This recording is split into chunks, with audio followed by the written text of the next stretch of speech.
Hi, and welcome to Bible History Man. Today we're going to start talking about intertestamental history. If you remember last time, we were talking about successor states to Alexander the Great. After he had died, his kingdom was split up amongst, and once the dust settled, 4 different kingdoms. So we're going to be talking about the rulers in Syria and Mesopotamia, the Seleucids, and they're going to alternate their names as a general rule between Seleucus and Antiochus, and the Greeks who took over in Egypt, who are going to be known as the Ptolemies. And so they're going to be forever at war, and the problem is that they're always going to be fighting over the area in between them, which turns out to be Judea, or the Holy Land. And the Judeans are going to have to deal with that almost nonstop. So initially, they're going to be in the hands of the Ptolemies. And there's going to be a first Syrian war, which is going to be fairly inconclusive. But it's only going to be a short pause before they reload and go into a second Syrian war. And this one is interesting, because at the end of it, the Seleucids are going to be defeated. Antiochus II is going to be forced, as terms of the treaty, to marry the daughter of Ptolemy II, a lady named Bernice. And the problem here is that he was already married. So he's going to put away his wife, Queen Laodice. Now, there are a couple of different reactions you can have when you get treated like this by life. One is you can feel relieved. You dodged a bullet. The man was obviously not worthy of it. Or you can learn to forgive. However, Queen Laodice was a queen and not a follower of Christ, and so I'm afraid she decided on option 3, which was violence. She poisoned her husband, and after he was dead, of course, there was a succession crisis. Who is the next king of the Seleucids going to be? Will it be the son of Bernice? Or will it be Laodice's own boy? Well, she figured since his name was already Seleucus II, and he had a regnal name with an ordinal on it already, that maybe he should be the next king. The only problem was that her brother, the brother of Bernice, was Pharaoh. But Pharaoh was far away, and Bernice was imprisoned, and then after her son was murdered, she was put to death as well. Obviously, this didn't set well with Ptolemy III. He's going to immediately renew the war, and it's going to go on for quite a while, and it's not going to work out at all well for the Seleucids. But Antiochus III then will later succeed Seleucus II, and he is going to take everything back. They call him the Great, and he wasn't far off from it. And so he is going to take a bunch of stuff, but Rome is going to meddle, and they're going to keep him from taking Egypt. The important thing about the end of this Syrian war is that Palestine, or Judea, is going to be transferred from the Ptolemies to the Seleucids. Now, the Ptolemies are kind of a mixed bag as far as the Jews are concerned. Ptolemy I took a lot of slaves from Judea, but Ptolemy II actually gave a lot of money to the Judeans so that they would give him a translated copy of the Torah for into his library. And Antiochus IV is going to be the guy that we want to talk about today. Antiochus IV called himself Epiphanes, which means, well, the man was a human epiphany, right? He was the great, he was the august, he was the breathed out by God. But people had another name for him behind his back. They called him Epimanes, the mad, and you'll see why here in a moment. So before we go into the story with Antiochus IV, we need to talk about Hellenization, because this is going to be kind of a big deal. And it's going to help us to understand where the Pharisees and the Sadducees come from. And so it's going to be pretty important for understanding the Bible as well. So what you need to understand about Hellenization is that Judea has been conquered. Now, in any conquered society, there are collaborators, and they're going to make their position in society better via the creative use of collaborating with their conquerors. The people who rule over Judea now are Greeks, either Ptolemies or Seleucids. And as a result, the people that want to be the most important society are going to adopt Greek ways. They're going to become ashamed of their Jewish ways. Now, I don't know if you know this, but the Jews have always prided themselves on doing things their own way, instead of being like the nations around them. The nations around them are unclean. But there is a definite group that would like to adopt Greek ways so they can be upwardly mobile. Now, the sad fact is that in Judea, the people that were the most Hellenized were the high priests, and the priests tended to be pretty Hellenized themselves. And so you start getting high priests with names like Alexander.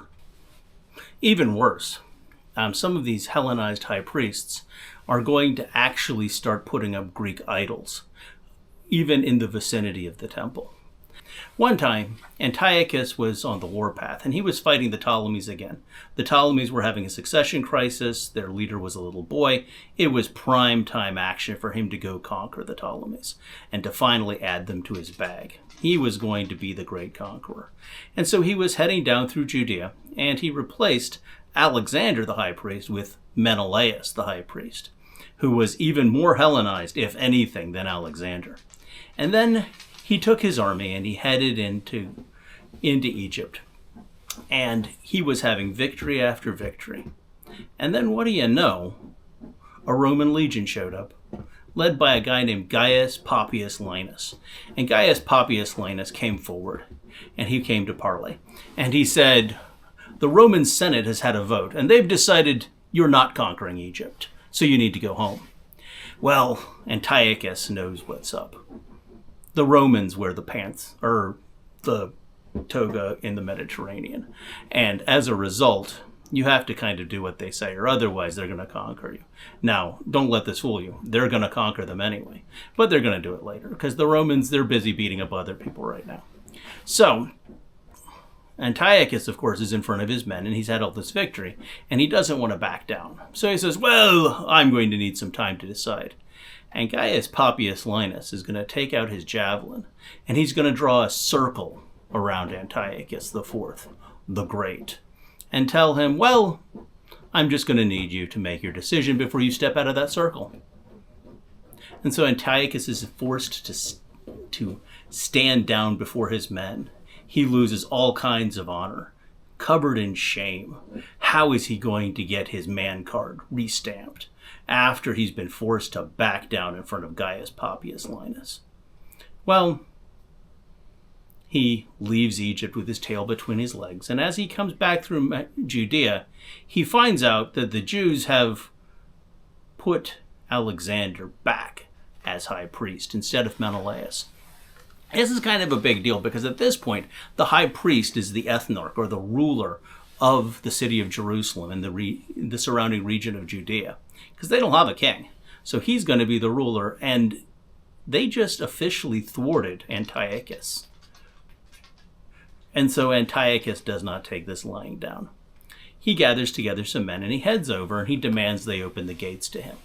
And when they open the gates, his men begin to burn and to loot and to kill. Antiochus is going to make 10,000 people of Jerusalem into slaves that day. In addition, he's going to tear down the walls of Jerusalem so it cannot defend itself anymore. And he's going to build a fortified tower standing higher than the temple so that he can enforce his will and his men can stay in that keep so that if anyone dares to defy him, they can come down and they can deal with it. Worst of all, he's going to break into the Holy of Holies. He is going to sacrifice a pig on the altar of God, and then he is going to set up an altar there to Jupiter. Antiochus has decided that being a Jew is just not allowed anymore. He outlaws circumcision, and after he sacrifices a pig, he forces the priests to eat of the swine, and anyone who doesn't have their ham goes to their tomb without their dinner. And then he sends his men throughout the land, from village to village.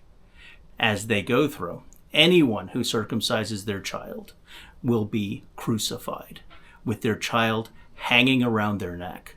Anyone who does not eat pig will also be executed. It's a death sentence for staying to the old ways. And this is going to be the defilement of the temple. And it's also going to be the occasion for Jewish independence.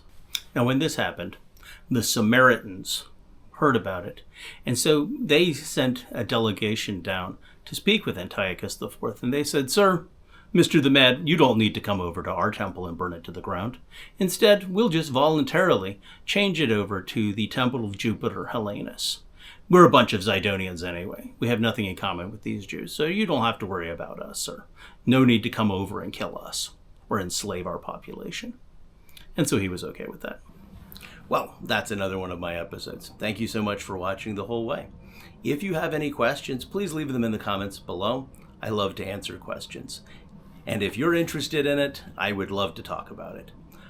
Also, if you have any other ideas about things that I could tell you about biblical history, I'm always open to suggestions, because it's what you want to hear that I would like to talk about.